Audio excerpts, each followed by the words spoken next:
유튜브로 읽는 박정희 전기 7권 개방형 대전략 눈물 흘리는 대통령.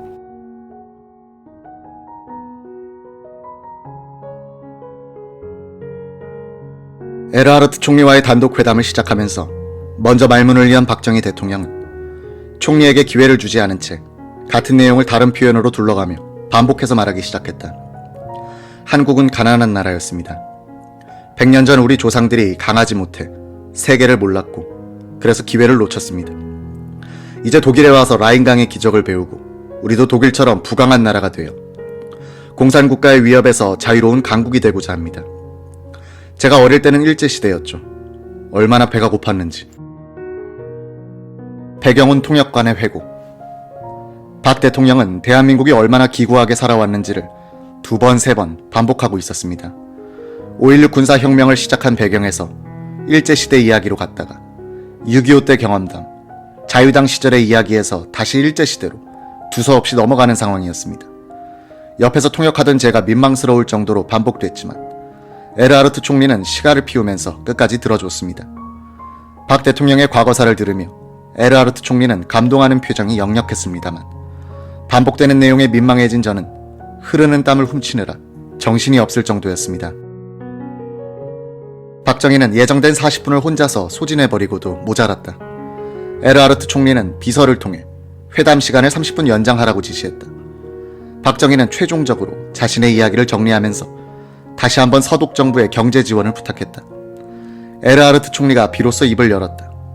각하, 일본하고 손을 잡으시죠. 박정희는 이 말을 통역해준 배경훈 교수에게 화를 냈다. 뭐, 돈 좀 꿔달라는데 일본 얘기는 왜 꺼내? 에르하르트 총리는 박정희의 표정을 통해 감을 잡은 듯 백 교수의 통역이 시작되기 전에 다시 말문을 열었다.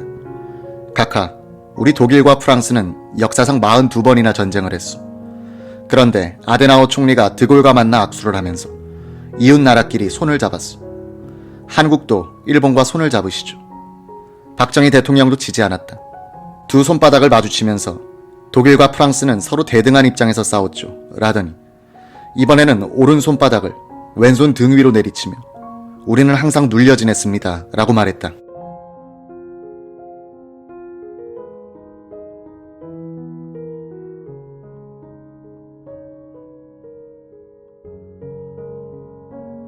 우리는 일본과 대등한 입장에서 싸워본 적이 단 한 번도 없습니다.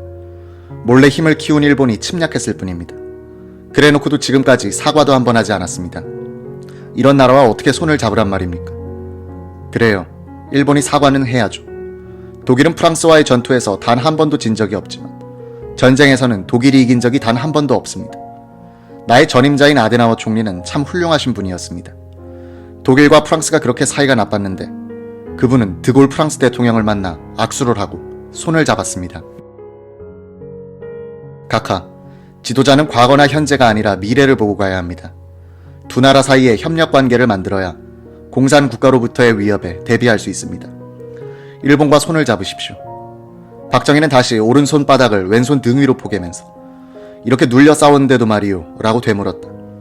에르하르트 총리는 인자한 표정으로 박정희의 손을 잡으며 말을 이었다. 예, 각하. 눌려 싸운 것이나 대등하게 싸운 것이나 모두가 과거의 일입니다. 일본과 손을 잡고 경제 발전을 이루세요. 우리가 뒤에서 돕겠습니다. 그래서 우리 합심해서 살아갑시다. 우리가 돕겠습니다. 박 대통령은 에르하르트 총리의 말에 감격한 표정으로 총리의 손을 마주잡으며 자리에서 일어났다. 회담이 시작된 지 1시간 10분이 지나 있었다. 에르하르트 총리는 회담 후 담보가 필요 없는 재정 차관 2억 5천만 마르크를 한국 정부에 제공하기로 결정했다. 1964년 12월 9일 오후 에르하르트 총리와 성공적인 정상회담을 마친 박정희는 서독 방문 후 처음으로 홀가분한 기분이 되어 에르하르트 총리가 주최하는 오찬회에 참석했다. 박정희는 오찬이 끝나자 에르하르트 총리에게 준비해간 선물을 증정한 뒤 오후 4시경 숙소로 돌아왔다. 그 사이에 장기영 부총리가 에르하르트 총리와 단독 회담을 통해 한독 경제협력과 관련한 구체적인 내용들을 검토하고 서독 정부 측의 확답을 받아냈다. 양측은 1965년부터 1967년까지의 한독 경제협력 3개년 계획에 합의하고 서독 측은 한국 면직물 수입 쿼터를 100만 마르크에서 200만 마르크로 증대시켰다. 이날 밤 8시엔 박정희 대통령이 주최하는 만찬이 열렸다. 리브케 대통령 부부와 에르하르트 총리 부부 등 서독 정부의 요인들과 기업인 등 150여 명이 초청됐다. 만찬장에서는 실내 악단이 제독 작곡가 윤희상의 작품 로랑을 은은하게 연주하고 있었다. 에르하르트 총리는 명랑한 표정으로 만찬잔 분위기를 주도해갔다. 그는 샴페인 글라스를 들고 좌중을 향해 제가 총리가 되기 전 경제장관으로 있으면서 한국의 경제 고문으로 갈 생각을 했었습니다. 그래서 한국의 경제 부흥에 참여해보고 싶었죠. 라고 말해 갈채를 받기도 했다. 그는 또 앞으로 한국 경제 재건 문제에 있어서 한국 정부가 저의 개인적인 지식과 도움을 필요로 한다면 언제든지 요청에 응할 겁니다. 라고 했다. 에르하르트 총리가 슈베르트의 보리수를 부르자고 제의해 한독 합창이 흘러나왔다.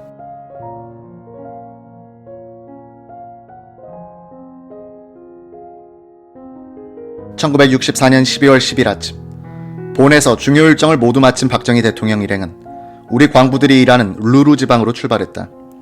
경찰 기동대 오토바이들이 선도하는 차량 행렬은 라인강을 따라 아우토반을 달렸다. 오전 10시 40분 박 대통령이 탄 차가 루루 지방의 함보른 탄광회사 강당에 도착했다. 인근 탄광에서 근무하는 한인 광부 300여 명, 듀스부르크와 SN 간호학교에서 근무하는 한인 간호원 50여 명이 태극기를 들고 환영했다. 검은 탄가루에 찌들은 광부들이지만 모두 양복 차림이었고 경무에 시달린 간호원들도 색동 저고리를 곱게 차려입고 박 대통령 일행에게 환하게 웃으며 손을 흔들었다.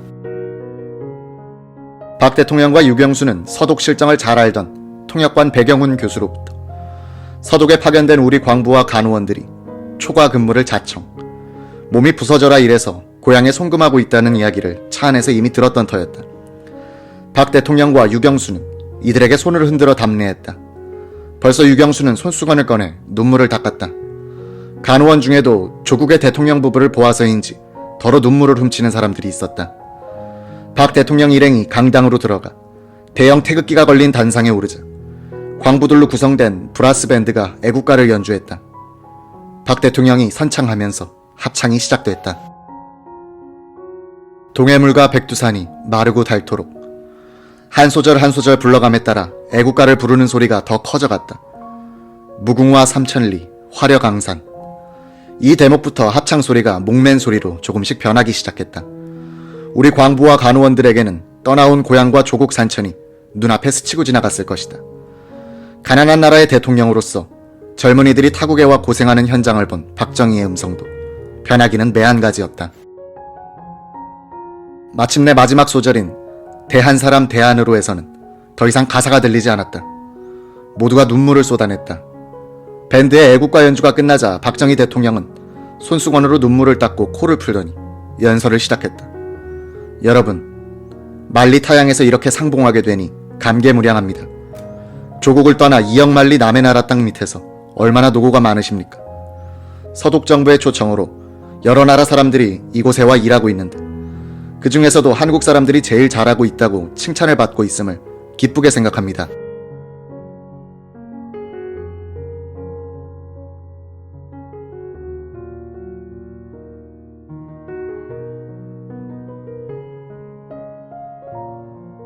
여기저기서 흐느끼는 소리가 들려오기 시작했다. 박 대통령은 원고를 보지 않고 즉흥 연설을 하기 시작했다. 광부 여러분, 간호원 여러분, 모국의 가족이나 고향 땅 생각에 괴로움이 많을 줄로 생각되지만 개개인이 무엇 때문에 임원 이국에 찾아왔던가를 명심해 조국의 명예를 걸고 열심히 일합시다. 비록 우리 생전에는 이룩하지 못하더라도 후손을 위해 남들과 같은 번영의 터전만이라도 닦아놓읍시다. 박 대통령의 연설은 제대로 이어지지 못했다. 울음소리가 점점 더 커지기 시작했기 때문이었다. 감정의 전이로 말미암아 박 대통령 자신도 울고 말았다. 유경수도 수행원도 울었다.